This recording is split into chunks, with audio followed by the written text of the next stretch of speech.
विधानसभेच्या अध्यक्षपदी पुन्हा एकदा राहुल नार्वेकर यांची निवड झाली आहे। महाविकास आघाडीकडून एकाही उमेदवाराने अर्ज दाखल केला नाही, त्यामुळे राहुल नार्वेकर यांची आज एकमताने विधानसभेच्या अध्यक्षपदी निवड झाली। मुख्यमंत्री देवेंद्र फडणवीस यांनी विधानसभा अध्यक्ष म्हणून राहुल नार्वेकर यांची निवड करावी यासाठी प्रस्ताव मांडला। यानंतर अनिल पाटील यांनी अनुमोदन दिलं।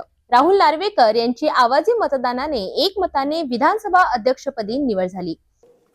प्रश्न असा आहे की राहुल सुरेश नार्वेकर विधानसभा सदस्य यांची महाराष्ट्र विधानसभेचे अध्यक्ष म्हणून निवड करण्यात यावी। अनुकूल असतील त्याने होय म्हणावे। होय ते बहुमत आहे। होय ते बहुमत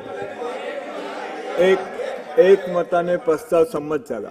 राहुल नार्वेकर यांची निवड झाल्यानंतर परंपरेनुसार राहुल नार्वेकर यांना मुख्यमंत्री, उपमुख्यमंत्री विधानसभा अध्यक्षांच्या दालनात घेऊन गेले। मुख्यमंत्री देवेंद्र फडणवीस, उपमुख्यमंत्री एकनाथ शिंदे आणि उपमुख्यमंत्री अजित पवार, शरद पवार गटाचे नेते जयंत पाटील, काँग्रेसचे नेते नाना पटोले हे राहुल नार्वेकरांना अध्यक्षपदाच्या दालनापर्यंत घेऊन गेले। यानंतर हात मिळवणी करत राहुल नार्वेकरांचे अभिनंदन देखील केले।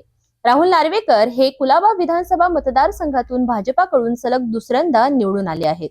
राहुल नार्वेकर यांची आवाजी मतदानाने एकमताने निवड झाली। विधानसभेच्या अध्यक्षपदी सलग दुसऱ्यांदा ते निवडून आलेत। ॲडव्होकेट राहुल नार्वेकर हे संयुक्त महाराष्ट्राचे दुसरे अध्यक्ष ठरले आहेत।